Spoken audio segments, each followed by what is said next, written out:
Muy buenas noches, amigos que nos están viendo y los que nos podrán ver en el futuro gracias a la moderna tecnología. Hoy es un día en el país muy importante porque es el Día Nacional de la Ética. Una efemérides que ya tiene de institucionalizada varios años en memoria de uno de los grandes dominicanos del siglo XIX y de siempre, que respondía al nombre de Ulises Francisco Espaillat. Hay una comisión nacional que se llama ahora Ética e Integridad Gubernamental, que integran varias instituciones oficiales y privadas, entre las cuales está la Academia Dominicana de la Historia. Nosotros como institución hemos querido, dentro de la programación de la semana sobre la ética, hacer una pequeña contribución de algo que muchas veces no se habla porque se supone como que la gente lo sabe o lo practica, como lo es el asunto de la ética. Y hemos organizado este panel virtual con el tema la ética del historiador y el compromiso con la verdad, para lo cual vamos a contar con la participación, con exposiciones de 3 prestigiosos historiadores y miembros de nuestra academia. El primero, Juan Daniel Balcácer, miembro de número de la academia y actual vicepresidente de la misma. Filiberto Cruz, miembro correspondiente de la academia, y el destacado historiador puertorriqueño, actualmente residente en México, muy prestigioso y muy notable y muy querido en nuestro país, porque ha escrito varias obras sobre República Dominicana, que es Pedro L. San Miguel. De manera pues que sin más preámbulo, le voy a pasar la palabra al primer expositor de la noche, el licenciado Juan Daniel Balcácer. Muchas gracias, señor presidente. Antes de iniciar, pues quiero extender un cálido saludo cordial a los colegas Pedro San Miguel y Filiberto Cruz Sánchez, y también un saludo a todas las personas y académicos que están conectados con nosotros en este momento. En relación con el tema que nos ocupa, elaboré unas reflexiones que quiero compartir con ustedes, de manera que voy a proceder a leerlas. Esto no debe de tomarme algunos como 10 minutos, estimo, de forma tal que va a manera de contribución para el debate sobre este tema que, como bien indicó el presidente José Chez Checo, no es un tema que se acostumbra a debatir con frecuencia. De manera que paso a compartir con ustedes estas reflexiones. El tema que ha propuesto el licenciado Chez Checo, presidente de la Academia Dominicana de la Historia, la ética del historiador y el compromiso con la verdad, ha sido escasamente debatido entre la comunidad académica nacional, por lo menos públicamente.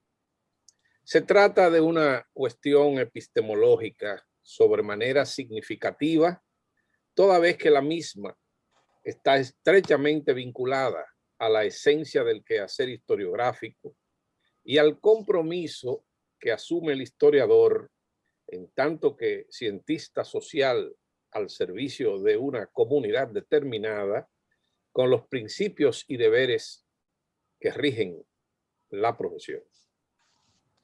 A mi modo de ver,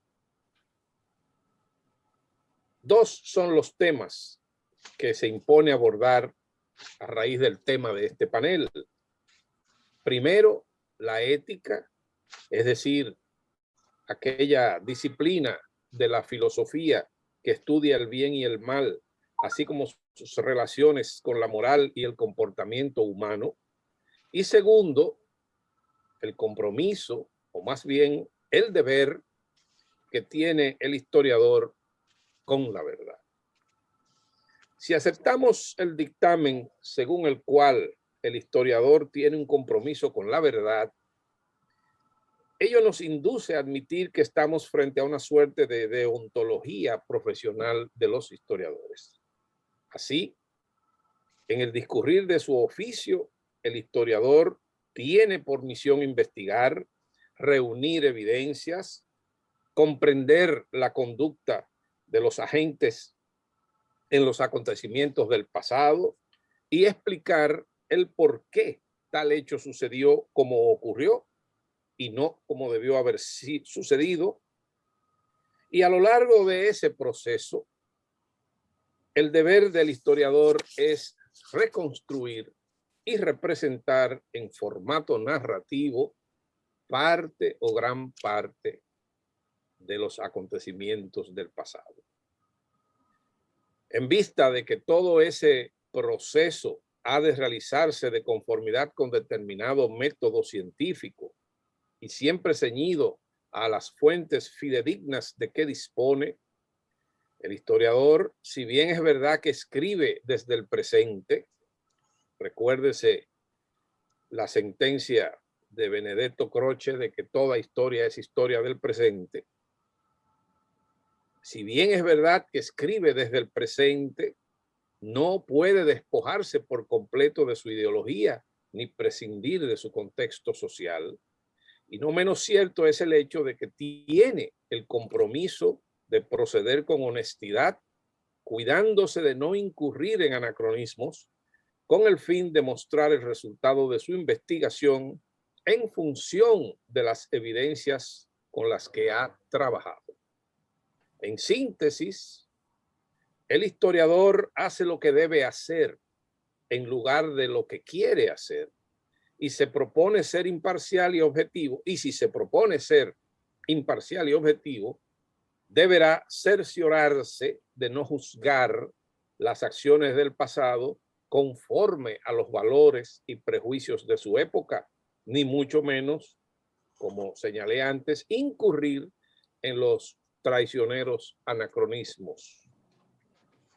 De cuanto antecede, podemos concluir en que, como decía Lucien Febvre, la función de la historia no es juzgar, sino más bien comprender y hacer comprender los hechos mediante una explicación objetiva. Porque el historiador tampoco es juez y su misión en realidad no es juzgar, ni condenar, ni absolver. Su sentido de la responsabilidad personal y social como científico al servicio de una colectividad a la que debe orientar, le hace aceptar que su principal deber consiste en la búsqueda de la verdad por medio de la operación historiográfica en el marco de un riguroso modelo teórico, a la vez heurístico y hermenéutico. Carlo Ginzburg, en un clásico ensayo, establece con claridad la diferencia entre el juez y el historiador. Y pese a que ambos tienen en común la convicción de que es posible probar, según determinadas reglas, que X ha hecho Y, donde X puede designar tanto al protagonista, aunque sea anónimo, de un acontecimiento histórico, como al sujeto de un procedimiento penal, y una acción cualquiera. Ginsburg, sin embargo, destaca que esa convergencia solo es válida en un plano abstracto, pues quien examine el modo en que trabajan uno y otro y el modo en que trabajaron en el pasado, descubrirá una profunda divergencia en el quehacer de sus respectivas disciplinas. En suma, mientras el juez sí puede sentenciar, condenar y absolver con base a las pruebas e indicios de que disponga en determinado caso, sabemos que el rol del historiador es precisamente lo opuesto. Y quienes piensen de manera contraria, siempre de acuerdo con Ginsburg, estarán contaminando y empobreciendo el conocimiento histórico. Paso ahora brevemente al tema del compromiso del historiador con la verdad. Durante mucho tiempo se ha debatido en torno a la noción de verdad y en especial si es posible que al final de la operación historiográfica pueda establecerse la objetividad o veracidad del hecho histórico. Es decir, si resulta o no factible constatar el que un evento o la acción de un personaje del pasado, pero que ya no existe, realmente sucedieron como son o han sido representados. Los posmodernistas y partidarios del giro lingüístico sostienen que el pasado solo es aprehensible en el contenido de la forma de un texto literario y concluyen en que toda realidad pretérita únicamente existe en el discurso escrito. El historiador, en cambio, no solo disiente de ese aserto, sino que puede demostrar que el contenido de su narrativa histórica responde a una realidad extratextual que sucedió realmente, cosa que queda avalada por las evidencias documentales con las que trabajó y que pone a disposición de su público lector. No existe la verdad absoluta, existe la verdad parcial, relativa, que al igual que la historia está en constante movimiento en función de las fuentes fidedignas que permitan sustentar determinados juicios o conclusiones. De acuerdo con Adam Schaff, la verdad equivale a un juicio verdadero, a una proposición verdadera, que igualmente significa conocimiento verdadero. Y se considera que un juicio es verdadero cuando lo que enuncia concuerda con su objeto.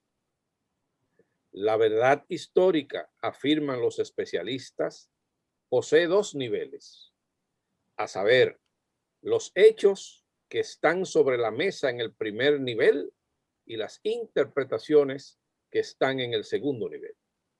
Esto significa que el conocimiento histórico es consecuencia del trabajo sistemático del historiador con arreglo a su interpretación de las fuentes con las que ha trabajado, con el fin de lograr una representación del pasado lo más objetiva posible.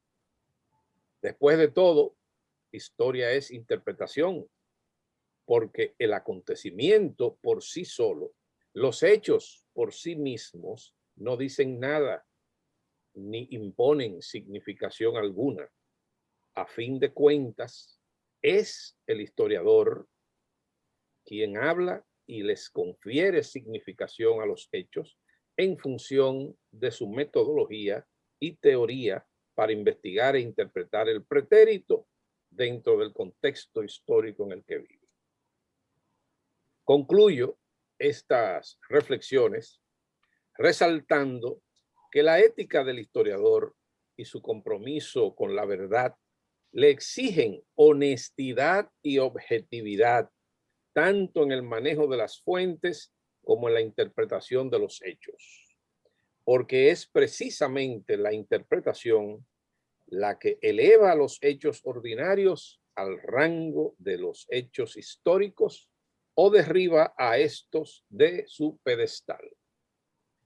Solo al proceder de esa manera puede decirse que la valoración del pasado y sobre la conducta de los personajes objeto de estudio podrá el historiador arribar a propuestas y conclusiones objetivas y parcialmente verdaderas, sin perder de vista las normas y principios éticos que regulan su quehacer profesional, de forma tal que sus trabajos, sus opiniones, sus posiciones sean un canal, un medio para comprender el proceso histórico y no que sirvan como pasto para lo que se conoce como el uso público o político de la historia con fines partidistas.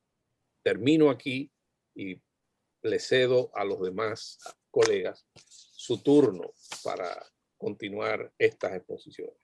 Gracias.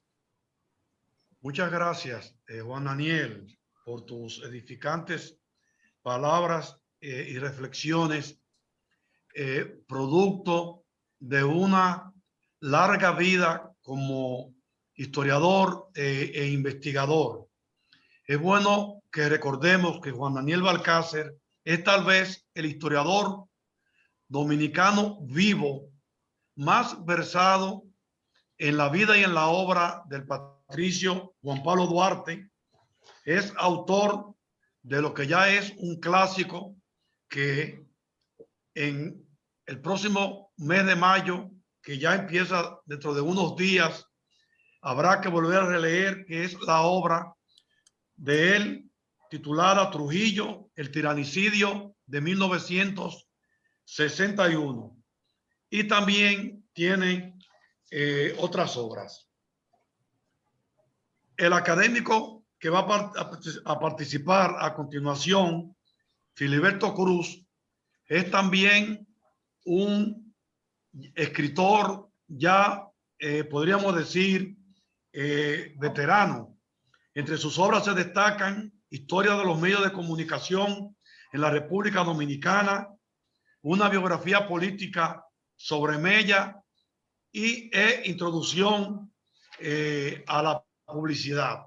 También tiene varios trabajos sobre la bibliografía histórica dominicana. De manera pues que cedo la palabra a Filiberto Cruz, miembro, profesor universitario y miembro correspondiente de nuestra academia. Gracias, Ches. El licenciado José Ches Checo, presidente de la Academia Dominicana de la Historia. Licenciado Juan Daniel Balcácer, miembro de número y vicepresidente de la Academia Dominicana de la Historia. Doctor Pedro Luis San Miguel, historiador puertorriqueño y miembro correspondiente extranjero de la Academia Dominicana de la Historia. Distinguidas personalidades y público en general que nos acompañan en este encuentro sobre la ética del historiador y el compromiso con la verdad. En ocasión de que hoy celebramos el Día Nacional de la Ética para honrar el nacimiento de Ulises Francisco Espaillat, los historiadores dominicanos coincidimos en que este patriota distinguido, nacido el 29 de abril de 1823 en Santiago de los Caballeros, representa una trayectoria de trabajo honrado, de fecunda labor intelectual, de acrisolado patriotismo, de participación política al servicio de los mejores intereses del país. Además, tuvo la oportunidad de encabezar un efímero gobierno, honesto y democrático, entre los meses de abril y octubre de 1876. La trayectoria de tan ilustres ciudadanos es la fuente inspiradora que nos motiva a participar en este encuentro, del cual esperamos tener nuevas ideas que eleven nuestra autoestima y nos inspiren a seguir cultivando una labor profesional comprometida con la verdad, con las mejores costumbres y las normas de comportamiento que hoy demandamos los buenos y verdaderos dominicanos. La vida civil y el ejercicio de la labor profesional deberán estar enmarcadas dentro de un código deontológico, en tanto rama de la ética que trata de los deberes, especialmente de los que rigen las actividades profesionales. En virtud de que no existe un código de comportamiento profesional de los historiadores dominicanos, aprovecho la ocasión para sugerir a nuestra Academia Dominicana de la Historia que, en armonía con la Escuela de Historia de la Universidad Autónoma de Santo Domingo y otras instituciones afines, se animen a elaborar tan importante normativa, precisamente en estos tiempos donde abunda el uso de la historia con fines tendenciosos y utilitarios, para solo citar dos formas de lo que no se debe hacer cuando escribimos sobre historia. Para quien les habla, la labor profesional del historiador debe enfocarse en la búsqueda de la verdad del pasado y del presente, apegada a los valores de la ética y a una rigurosa formación profesional. Los historiadores tenemos el compromiso social de buscar la verdad del pasado y difundirla con insistencia para contribuir a la construcción de una sociedad plural, mejor cohesionada, más inclusiva y más apegada a los valores históricos que la definen como nación. En sus indagaciones sobre el pasado lejano o reciente, el historiador jamás se guiará por lo que él piensa o se imagina acerca de los hechos humanos, sino que su búsqueda estará condicionada por la dinámica del tema objeto de investigación, siempre en correspondencia con la adopción de un determinado modelo teórico y metodológico. Toda indagación sobre el pasado debe guiarse por una teoría y por una metodología apegada a los principios generales de la ciencia. Creo que la producción científica del historiador debe caracterizarse por la objetividad, la rigurosidad, la pertinencia, el respeto, la honradez, la honestidad, la integralidad, la justicia, la pureza y otros valores humanísticos que cautivarán la admiración de la comunidad académica e intelectual por la labor profesional de los historiadores. En sus indagaciones y divulgaciones, el historiador deberá apartarse lo más posible de las pasiones, de los prejuicios, simpatías, antipatías, afecciones y otras creencias personales que pudieran enmascarar los nuevos conocimientos aportados por sus recreaciones. Por supuesto, no se le exige al historiador que abandone su compromiso social con la verdad, la justicia, la libertad y la solidaridad en aras de una supuesta neutralidad e imparcialidad en sus indagaciones, porque entonces estaría asumiendo la ética de ascetismo propia de un monje tibetano. La función social del historiador no significa hacer historia panfletaria, afectiva, utilitaria, pragmática, providencialista o tendenciosa. Esas y otras formas de escribir historia solo conducen a reforzar las actuales confusiones sobre la pertinencia de la historia y el oficio del historiador. El compromiso con la búsqueda de la verdad implica avanzar en el diagnóstico y explicación de los hechos investigados para su debida divulgación ante la comunidad académica y la ciudadanía en general. Una historia comprometida con la verdad implica también un combate en el campo teórico que no debe confundirse con la lucha política o partidarista.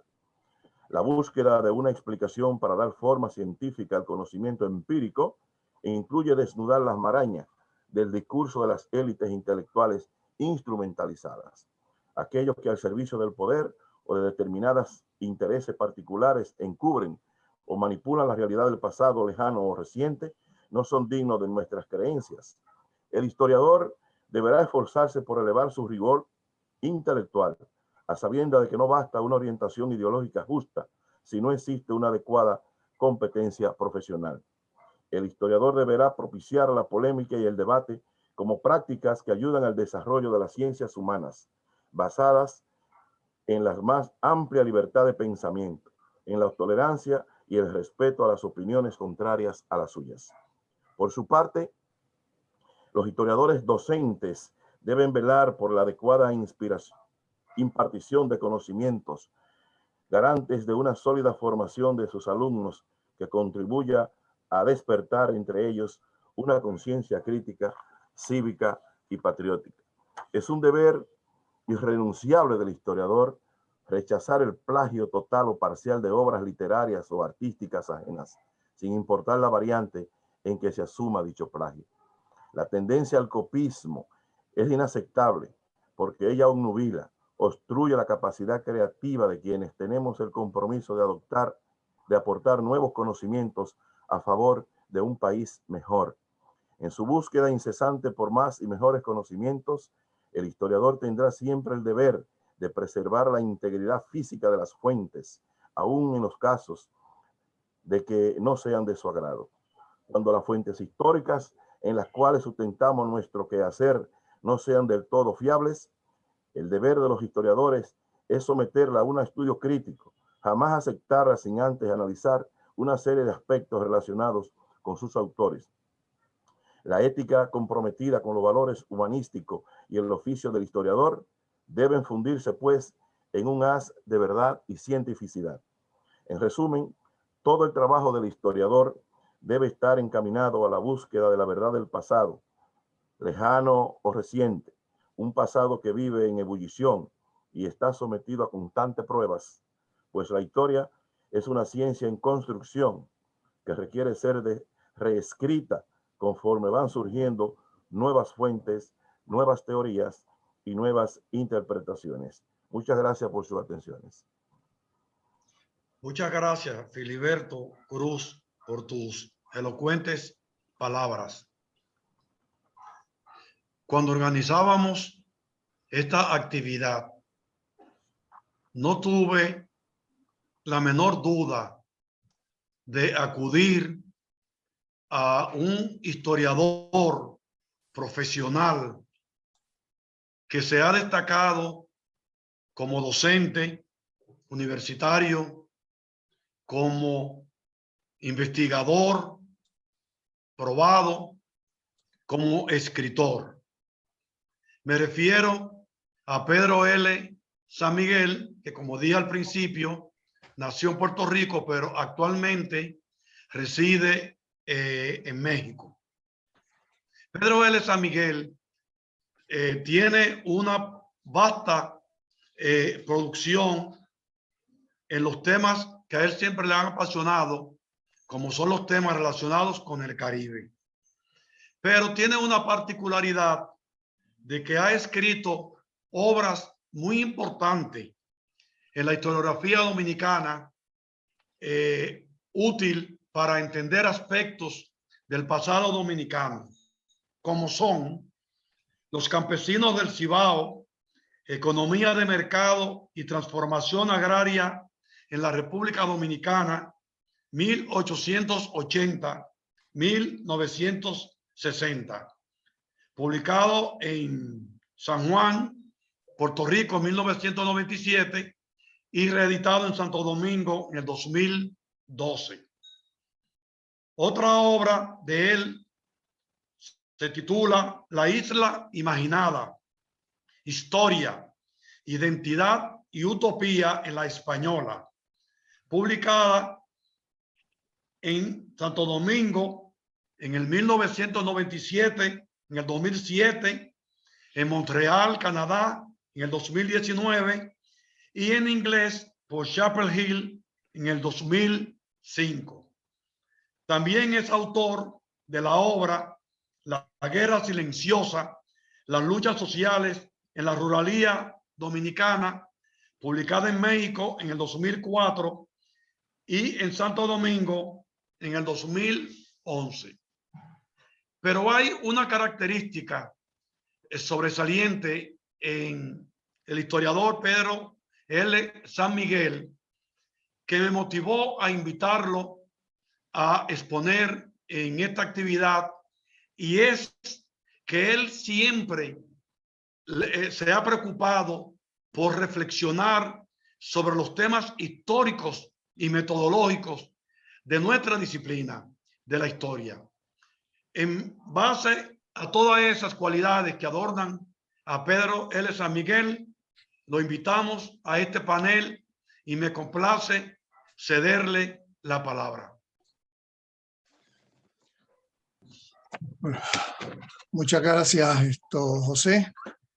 En primer lugar, quiero agradecer a la Academia Dominicana de la Historia que me haya invitado, de forma particular a su actual presidente, José Checheco, a quien agradezco infinitamente que me haya permitido compartir con ustedes en este evento tan trascendental, y por supuesto aprovecho también para agradecerle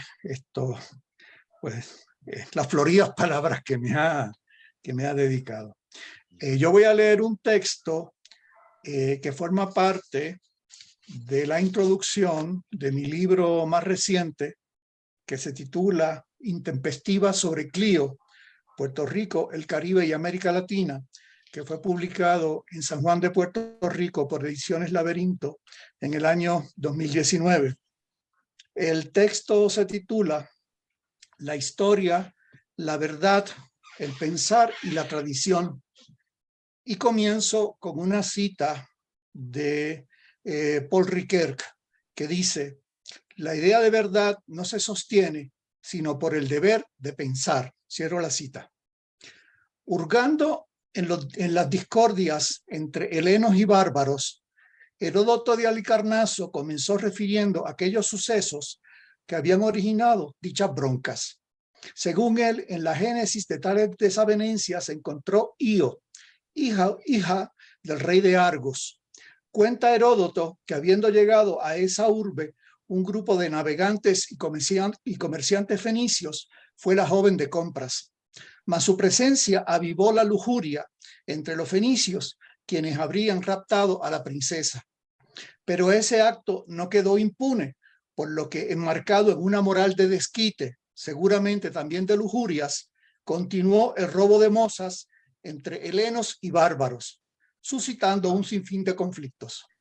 Esa cadena de agresiones pudo haberse evitado de haberse tomado en cuenta la versión de los fenicios, quienes negaban haber raptado a Io. Alegaban los fenicios que la princesa, por propia voluntad, yació con su capitán. Ya que quedó embarazada, por lo que se sintió avergonzada, libremente decidió abandonar su tierra natal, marchando con su capitán de navío. De tal modo inicia Heródoto sus historias. Resulta destacable que desde el comienzo de esta obra muestre su autor, reconocido como padre de la historiografía occidental, que sobre el pasado pueden existir contradictorias versiones. En dirimir esas divergencias estriba en gran medida el estudio del pasado, logrando de esa forma una aproximación a lo que pueda considerarse la verdad sobre el mismo. Verdad e interpretación quedan de tal forma inextricablemente ligadas desde el momento fundacional de la historiografía occidental. Visto en breve, luciría que establecer la verdad histórica es relativamente sencillo. Bastaría con confrontar las versiones en pugna, provenientes de las diversas fuentes históricas, fuesen estas las que fuesen, descartando aquellas que resultasen patentemente falsas o espurias. Quedarían así en pie aquellas pruebas o evidencias que demostrarían la que, fuera de duda alguna, sería la verdad histórica, comprobable por todos por igual y por ende aceptable de manera unánime por tirios y troyanos, o en el caso que nos ocupa, por bárbaros y helenos. Pero la cuestión es más enmarañada de lo que luce a primera vista. Lo narrado por Heródoto es más que aleccionador. Encontramos dos versiones del mismo suceso: la propagada por los helenos, en la cual los fenicios aparecen como rapaces y libidinosos, y la versión fenicia, según la cual tales sucesos estuvieron lejos de ser producto de abuso o rapto. Por demás, quien intentase dirimir cuál de esos relatos expresa la verdad, enfrentaría el inconveniente de que no existe, no al menos en la obra de Heródoto, criterio adicional para colegir cuál versión es más verosímil. Por tanto, quien buscase zanjar este asunto enfrentaría una de las grandes limitaciones que del estudio del pasado, limitaciones del estudio del pasado, la ausencia de fuentes o su silencio en torno a las cuestiones que se tratan de esclarecer. ¿Qué hacer ante tal dilema? Existe la alternativa de dejar al futuro la aclaración del enigma que se pretende resolver. Quizás, pero solo quizás, la aparición de nuevos testimonios pudiese dirimir las diferencias entre versiones contrapuestas de sucesos pretéritos. Pero el caso es que una apuesta a futuro está lejos de garantizar la solución de muchos interrogantes acerca del pasado. Así que lo que suelen hacer los historiadores, creo, es optar por una de las versiones existentes. En ello, no obstante, intervienen, incluso de manera inconsciente, criterios no necesariamente fácticos o corroborables, sino metahistóricos. Y estos, ha recalcado Hayden White, se sustentan en consideraciones ideológicas, filosóficas, éticas, incluso estéticas. Así, en el caso expuesto por Heródoto, optar por una de estas dos versiones conlleva juzgar en base a inferencias los comportamientos de los personajes y los agentes involucrados. Esto último añade una nueva vuelta de tuerca a la cuestión planteada, ya que aceptar la versión fenicia conllevaría emplear un lenguaje diferente para referir los sucesos reseñados. Ya que en la interpretación fenicia, Io habría colaborado de muy buena gana con su capitán, resultaría inadecuado semánticamente hablar de rapto, al menos no en su sentido habitual, ya que este vocablo transmite un sentido que no correspondería con el suceso aludido. De esto se desprende algo más importante aún, que el término rapto posee una determinada carga y unas connotaciones, incluso éticas, que no aplicarían de aceptarse la versión fenicia de los acontecimientos, lo que sugiere que ofrecer una interpretación histórica conlleva mucho más que seleccionar las fuentes y los testimonios más creíbles o fidedignos, y en base a esto elaborar una narración verídica sobre lo sucedido. Puede comprender optar entre versiones contrarias acerca de las cuales no existen evidencias de corroboración. En tal caso, en sentido estricto, no es posible establecer fácticamente cuál es la verdad verdadera.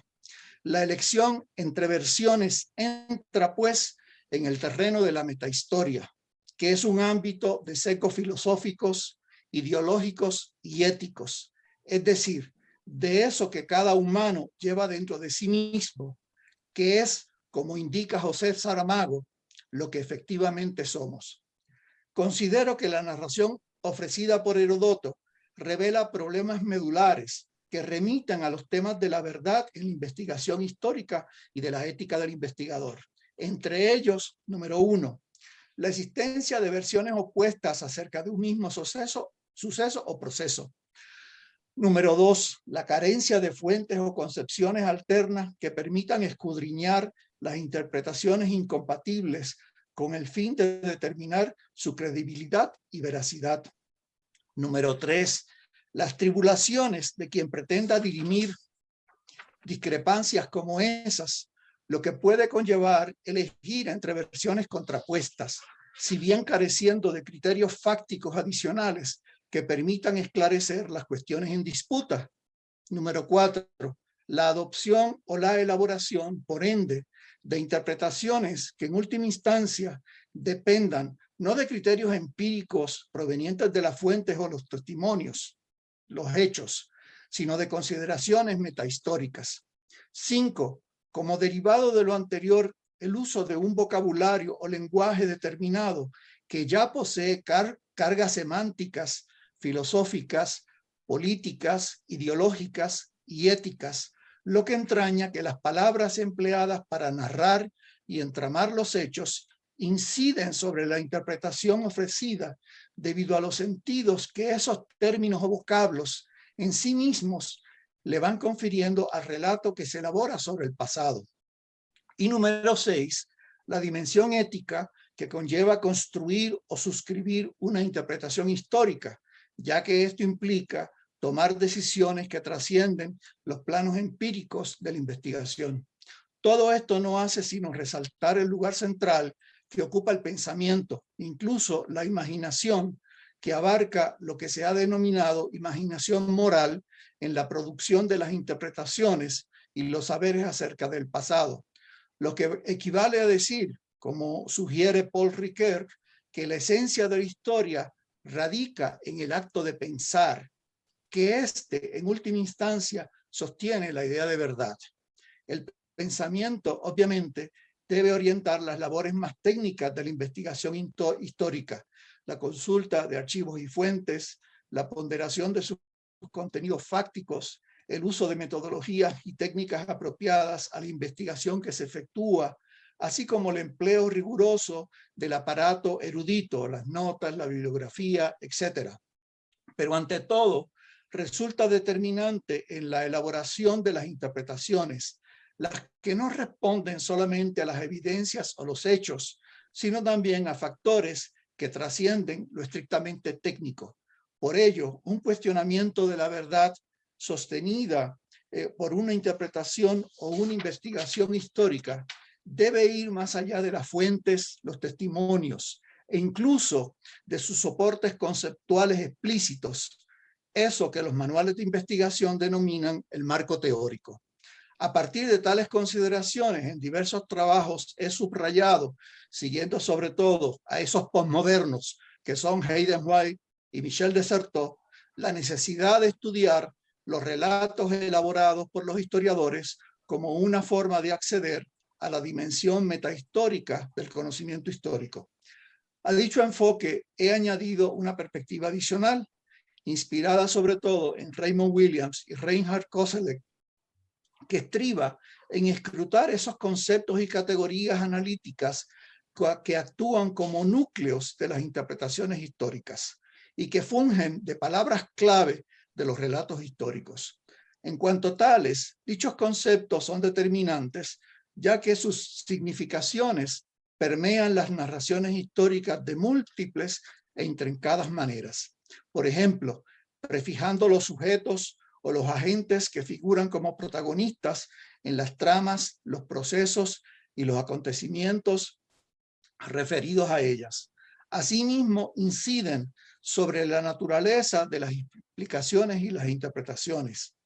Por ende, en las investigaciones y los relatos históricos, esas palabras clave terminan ejerciendo un papel determinante, eludiendo incluso los controles racionales y metodológicos que el autor pretende ejercer sobre su indagación y su ejercicio escritural.